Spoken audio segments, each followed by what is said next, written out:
अस्सलाम वालेकुम दोस्तों, कैसे हो? उम्मीद है कि सब खैरियत से होंगे। अल्लाह आप लोगों को ऐसे ही खुश रखे।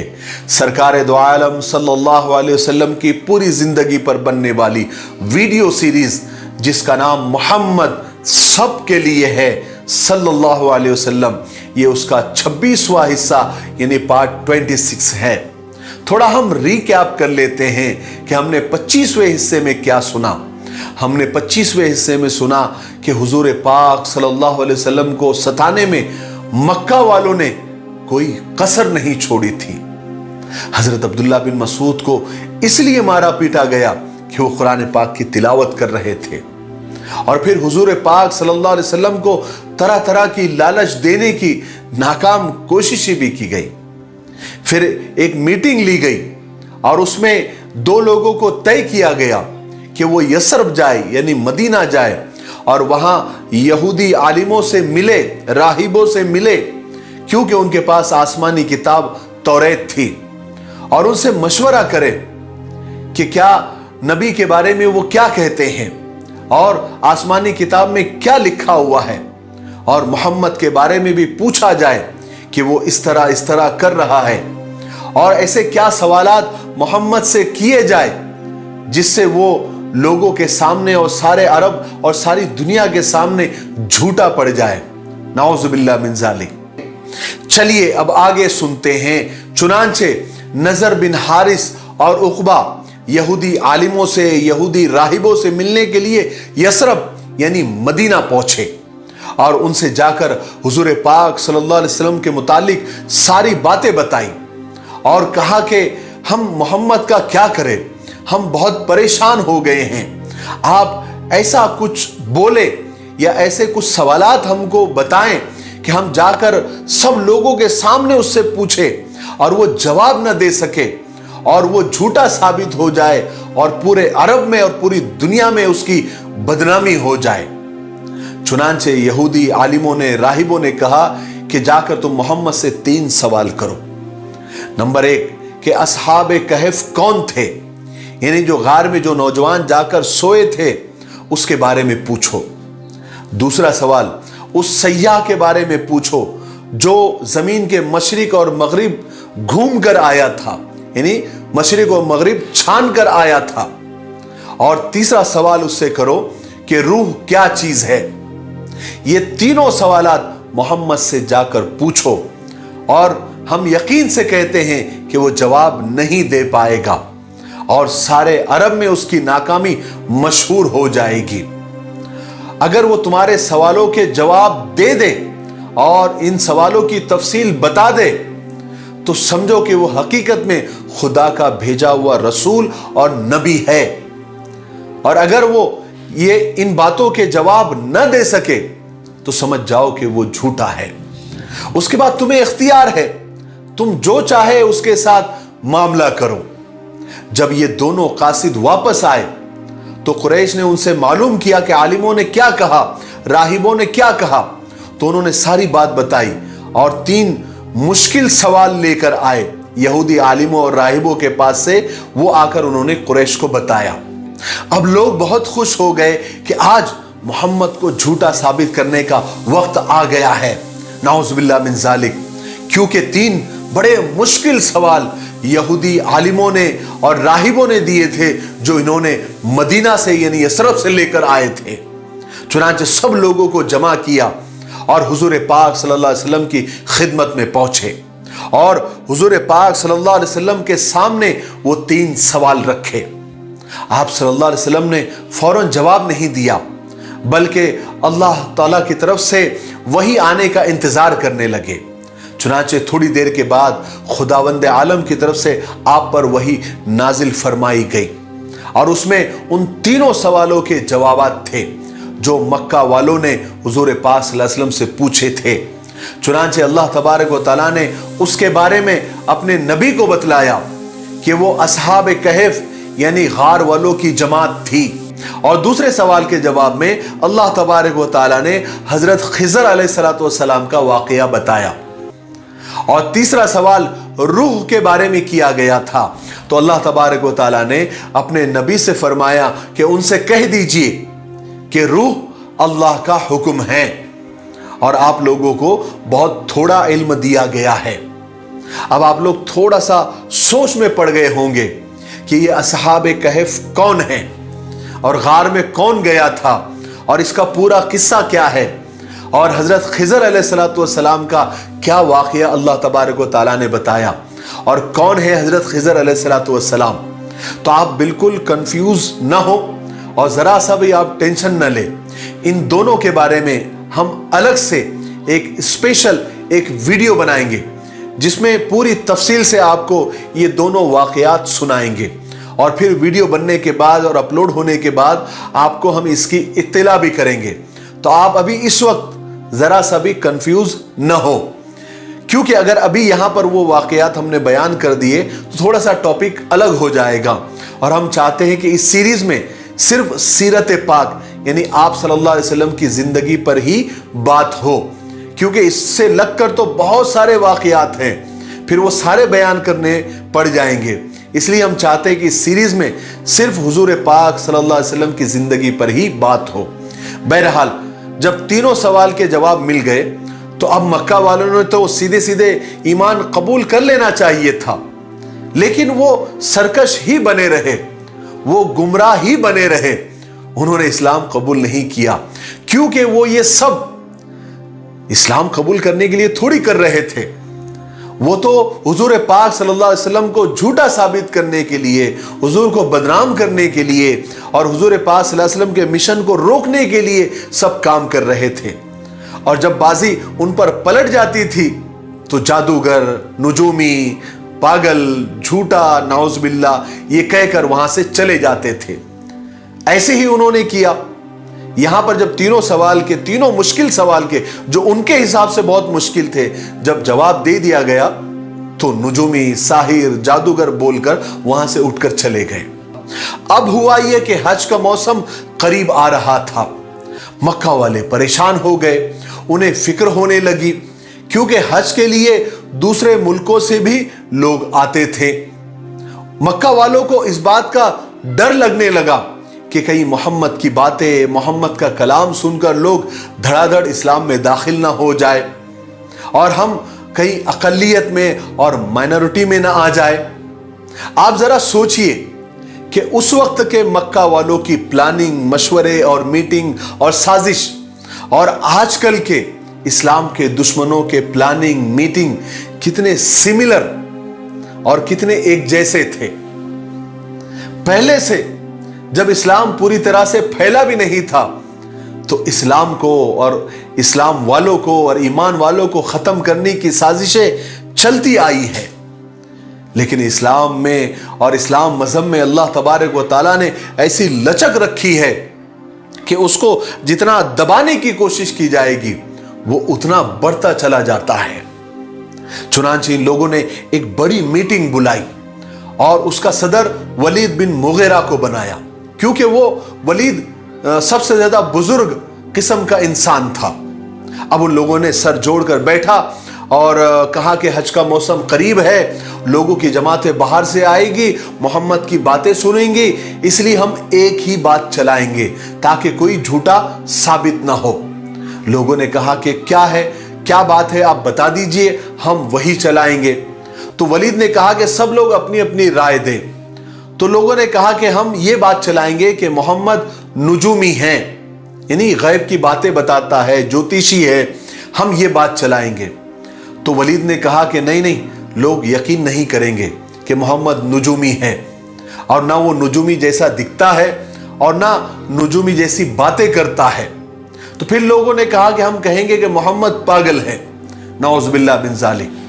तो वलीद ने कहा कि नहीं नहीं, मोहम्मद पागल नहीं है और ना पागलों जैसी उसमें कोई निशानी है, ना उसके दिमाग में कोई खराबी है, लोग यकीन नहीं करेंगे।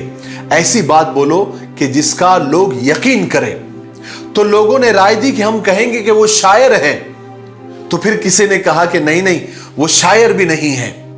फिर लोगों ने कहा कि हम कहेंगे वो जादूगर है।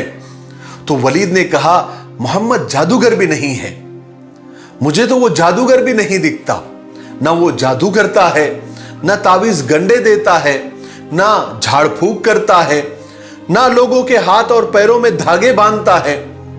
तो लोगों ने कहा कि भाई वलीद, अभी आप ही बताओ कि हम करें तो क्या करें और कहे तो क्या कहे। तो वलीद ने कहा कि देखो, अभी तक तुम लोगों ने जितनी भी राय दी है ना, वो सब बकवास है। इस वक्त सबसे बेहतर यही है कि हम लोगों से, आने वाले लोगों से, यानी जो हज को आएंगे, हम उनसे ये कहेंगे कि मोहम्मद एक ऐसा जादूगर है और उसके पास एक ऐसा जादुई कलाम है, ऐसे जादुई मंत्र है जिसे सुनकर भाई भाई से अलग हो जाता है, बाप बेटे से अलग हो जाता है और शौहर बीवी से अलग हो जाता है, लोगों के खानदान में फूट पड़ जाती है, लोग एक दूसरे से अलग हो जाते हैं। सबने कहा कि हाँ हाँ, ये बात बहुत मुनासिब है, बहुत ठीक है, हम यही बात कहेंगे और इसी बात को चलाएंगे। ये उस वक्त का मीडिया था, उसको ये प्रोपेगेंडा दे दिया गया कि अब हज पर आने वाले लोगों में ये बात चलाई जाए। और हुआ भी यही। लोग मक्का के बॉर्डर पर, यानी सरहदों पर बैठ गए और हर आने वाले को पहले पकड़ लेते थे और कहते थे कि अंदर जाएंगे ना मक्का में, तो मोहम्मद नाम का एक बंदा है, वो ऐसा जादूगर है कि अगर तुम उसका जादुई कलाम या उसका जादुई मंत्र सुनेंगे तो तुम भाई भाई अलग हो जाएंगे और माँ बाप अलग हो जाएंगे, खानदान में फूट पड़ जाएंगी, तुम अपने बाप दादा के दीन से फिर जाओगे। इस तरह मक्का को चारों तरफ से मक्का वालों ने घेर लिया और आने वालों का ब्रेन वॉश और जहन साजी कर रहे थे। लेकिन चूंकि हुजूर पाक सल्लल्लाहु अलैहि वसल्लम सारे अरब में ऐसे ही मशहूर हो गए थे, अल्लाह ने उनको ऐसा मशहूर कर दिया था कि लोग काबे की जियारत से ज्यादा हुजूर पाक सल्लल्लाहु अलैहि वसल्लम से मिलने के शौकीन थे। चुनांचे लोग आते, काबे की जियारत करते और ढूंढते कि मोहम्मद का है, हमने बड़ा उसका तस्करा सुना है, हमने उसका बड़ा जिक्र सुना है। ढूंढते ढूंढते लोग हुजूर पाक सल्लल्लाहु अलैहि वसल्लम के पास पहुंचते, उनका कलाम सुनते, यानी अल्लाह का कलाम सुनते और हुजूर पाक सल्लल्लाहु अलैहि वसल्लम की बातें सुनते, मुतासिर होते। बहुत सारे लोगों ने इस्लाम भी कबूल किया और जिन लोगों ने कबूल नहीं किया वो मुतासिर होकर और दिल नरम करके मक्का से गए। बहरहाल आगे बढ़ते हैं। हजरत उमर फारूक रजी अल्लाह तआला अन्हु, हजरत हमजा रजी अल्लाह तआला अन्हु की तरह ही बड़े मशहूर पहलवान और अरब के नामचीन बहादुरों में से एक थे। ये भी ईमान वालों को तकलीफ पहुंचाने में और हुजूर पाक सल्लल्लाहु अलैहि वसल्लम के खिलाफ साजिशें करने में बड़े बढ़ चढ़ कर हिस्सा लेते थे। ईमान वालों को पकड़ पकड़ कर लाते, मारते मारते, इतना मारते कि खुद थक जाते थे, फिर दम लेते थे, फिर मारते थे, लेकिन नाकाम हो रहे थे। इस्लाम फैलता ही जा रहा था। आखिर एक दिन परेशान होकर उन्होंने मक्का वालों की एक भरी मजलिस के अंदर ऐलान किया कि आज मैं मोहम्मद का काम तमाम किए देता हूं, सबका टेंशन खत्म कर देता हूं। अबू जहल ये सुनकर खुश हो गया, कहने लगा, उमर, अगर तुमने आज ये काम कर दिया तो मैं तुमको 100 ऊंट और 1000 औकिया चांदी नजर करूंगा, यानी तुमको हदिया दूंगा। चुनांचे हजरत उमर मुसल्ला होकर, यानी हाथ में तलवार लेकर हुजूर पाक सल्लल्लाहु अलैहि वसल्लम की तलाश और जुस्तजू में निकल पड़े। मक्का वाले हजरत उमर के इस इरादे से बहुत खुश थे, सोच रहे थे कि आज तो मोहम्मद का काम हो ही गया, क्योंकि उमर कभी नाकाम नहीं लौटता। अबू जहल तो खुशी से झूम रहा था। उतबा और अबू लहब की आंखों में चमक थी कि आज मोहम्मद का खात्मा हो ही जाएगा और साथ ही साथ उसका लाया हुआ दीन भी पारा पारा हो जाएगा, खत्म हो जाएगा। चुनांचे हुजूर पाक सल्लल्लाहु अलैहि वसल्लम को कत्ल करने के इरादे से हजरत उमर चले। रास्ते में साद बिन अबी वक्कास ने पूछा, उमर, इस तरह कहां जा रहे हो, इतने गुस्से में, इतने जोश में? तो हजरत उमर ने जवाब दिया कि आज मैं मोहम्मद को कत्ल करने जा रहा हूं, नाउज़ुबिल्लाह मिन ज़ालिक, क्योंकि आज मेरा इरादा है कि कुरैश का जो सबसे बड़ा मसला है आज मैं हल कर दूं। حضرت سعد نے حضرت عمر سے کہا, عمر تم کو بنو ہاشم کے انتقام سے ڈر نہیں لگتا؟ تم یہ نہیں جانتے کہ محمد کو قتل کرنا اتنا آسان کام نہیں ہے؟ تو حضرت عمر نے جوش میں کہا کہ جب تک میرے ہاتھ میں تلوار ہے سعد, مجھے کسی کا ڈر نہیں, اور مجھے لگتا ہے کہ تم بھی محمد کے حمایتی ہو, لاؤ تمہارا ہی کام تمام کر دیتا ہوں. تو حضرت سعد نے کہا, تم مجھے بعد میں قتل کرنا, پہلے اپنی گھر کی تو خبر لو.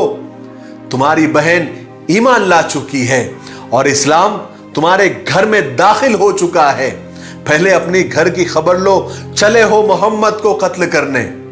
حضرت سعد کا یہ جملہ نشتر بن کر حضرت عمر کے سینے میں لگا. وہ اسی وقت اپنی بہن کے گھر کی طرف پلٹ گئے. چلے تھے حضور پاک صلی اللہ علیہ وسلم کو قتل کرنے کی نیت سے, راستے میں اپنے بہن کے گھر کی طرف ان کے رخ کا پھرنا گویا اسلام کی طرف رخ کا پھرنا تھا. بہن کے گھر پہنچے, دستک دی, غصے میں تھے, قرآن کریم کی تلاوت کی آواز سنی. اندر حضرت خباب حضرت عمر کی بہن فاطمہ اور ان کے شوہر حضرت سعید بن زید کو قرآن شریف کی تعلیم دے رہے تھے, سکھا رہے تھے. حضرت عمر کے آنے کی آہٹ سن کر حضرت خباب تو وہی کسی گھر میں چھپ گئے اور قرآن کریم کے جو بھی اوراق تھے یعنی ورق تھے لکھا ہوا تھا اس کو بھی چھپا دیا. انہوں نے حضرت عمر رضی اللہ عنہ گھر میں داخل ہوئے, داخل ہوتے ہی پوچھا تم کیا پڑھ رہے تھے, اور فوراً اپنے بہنوئی سعید بن زید کو پکڑ کر نیچے گرایا اور مارنا شروع کیا. اتنا مارا کہ لہو لہان ہو گئے, اور مارتے بھی جاتے تھے اور یہ کہتے بھی جاتے تھے تم نے محمد کے دین کو قبول کیوں کیا, تم اسلام میں کیوں داخل ہوئے, اور مارتے تھے. حضرت عمر کی بہن اپنے شوہر کو چھڑانے کے لیے آگے بڑھی اور اپنے بھائی عمر سے لپٹ گئی. اسی کشتم کشتی میں حضرت عمر کی بہن فاطمہ کو ایسی زبردست چوٹ لگی کہ ان کے سر سے خون جاری ہو گیا, وہ خون سے لت پت ہو گئی. حضرت عمر کی بہن اور بہنوئی نے بہت دلیری اور ہمت سے کام لیا. حضرت عمر کے سامنے کھڑے ہو گئے اور ان کے منہ پر کہا کہ اے عمر, ہم ایمان لا چکے ہیں, ہم محمد صلی اللہ علیہ وسلم کے غلام بن چکے ہیں, ہم نے ان کی فرما برداری قبول کر لی ہے. اے عمر, تم سے جو کچھ ہو سکتا ہے وہ کر لو, تمہیں اگر ہماری جان چاہیے تو لے لو. بہن کا یہ دلیرانہ جواب جب سنا اور نگاہ اٹھا کر اپنی بہن کی طرف دیکھا تو خون سے جو تربتر ہو گئی تھی, یہ نظارہ ان کے دل پر اس قدر اثر ہو گیا ان کے دل کے اوپر کہ ان کا طیش اور غصہ تھوڑا سا دھیما پڑ گیا. حضرت عمر نے اپنی بہن سے کہا کہ اچھا مجھے ذرا وہ کلام تو دکھاؤ جو تم ابھی پڑھ رہے تھے, جس کے پڑھنے کی آواز میں نے گھر میں داخل ہونے سے پہلے سنی تھی. چونکہ حضرت عمر رضی اللہ تعالیٰ عنہ کی یہ بات غصے میں نہیں تھی, اس لیے بہن کو بھی اور جرت ہو گئی. تو بہن نے کہا کہ بھائی تم پہلے غسل کر لو, تب ہم یہ ورق یہ صحیفے تم کو پڑھنے کے لیے دے سکتے ہیں. فوراً حضرت عمر رضی اللہ تعالیٰ نے اسی وقت غسل کیا. غسل سے فارغ ہو کر قرآن مجید کی وہ آیت وہ ورق لیے اور پڑھنے لگ گئے. ابھی چند ہی آیتیں انہوں نے پڑھی تھی کہ بے اختیار بول اٹھے, کیا میٹھا کلام ہے, کیا شیریں کلام ہے, اس کا اثر میرے دل پر ہوا جا رہا ہے. یہ سنتے ہی حضرت خباب جو اندر چھپے ہوئے تھے باہر نکل کر آئے, کہنے لگے اے عمر تم کو مبارک ہو, محمد صلی اللہ علیہ وسلم کی دعا تمہارے حق میں قبول ہو گئی. کل ہی میں نے حضور کو یہ دعا مانگتے ہوئے سنا کہ اے اللہ, عمر ابن خطاب اور ابو جہل میں سے جو بھی تجھے پسند ہو ایک کو ضرور مسلمان کر دے. پھر حضرت خباب نے سورہ طٰہٰ کا پہلا رکوع پڑھا. حضرت خباب سورہ طٰہٰ پڑھتے جا رہے تھے اور حضرت عمر رضی اللہ عنہ مسلسل روتے جا رہے تھے. میں بہت معافی چاہتا ہوں کیونکہ جمعہ کی اذان ہو رہی ہے, اس لیے آج کی ریکارڈنگ مجھے یہیں پر روکنی پڑ رہی ہے۔ حالانکہ میں چاہ رہا تھا کہ حضرت عمر رضی اللہ تعالیٰ عنہ کا اسلام لانے کا مکمل واقعہ آج ختم کر دوں، لیکن چونکہ جمعہ کی اذان ہو رہی ہے اس لیے مجبوراً ریکارڈنگ روکنی پڑ رہی ہے۔ انشاءاللہ آنے والے 27ویں حصے میں یعنی پارٹ 27 میں ہم سنیں گے کہ جب اسلام لانے کے لیے یا اسلام لانے کے بعد حضرت عمر رضی اللہ تعالیٰ عنہ حضور پاک صلی اللہ علیہ وسلم کی خدمت میں پہنچے تو وہاں پر کیا ہوا، وہاں پر صحابہ کو کتنی خوشی ہوئی اور حضور پاک صلی اللہ علیہ وسلم کو کتنی خوشی ہوئی، اور پھر یہاں سے لوٹنے کے بعد یعنی اسلام لانے کے بعد جب حضرت عمر مکہ والوں کے پاس پہنچے وہ تو الگ ہی خبر سننے کے فراق میں بیٹھے تھے، لیکن جب انہیں یہ خبر ملی کہ حضرت عمر نے بھی اسلام قبول کر لیا ہے تو ان کی کیا حالت ہوئی وہ انشاءاللہ کل ہم 27ویں حصے میں یعنی پارٹ 27 میں سنیں گے۔ تو آپ تھوڑا سا انتظار کریں اور آپ ان ویڈیوز کو زیادہ سے زیادہ شیئر کریں اور ان ویڈیوز کے کمنٹ باکس میں آپ اچھے اچھے کمنٹس کریں تاکہ مجھے ہمت اور حوصلہ ملتا رہے۔ میرے لیے، پوری امت کے لیے اور پوری انسانیت کے لیے خیر اور بھلائی کی دعا کرتے رہیں۔ السلام علیکم ورحمۃ اللہ وبرکاتہ۔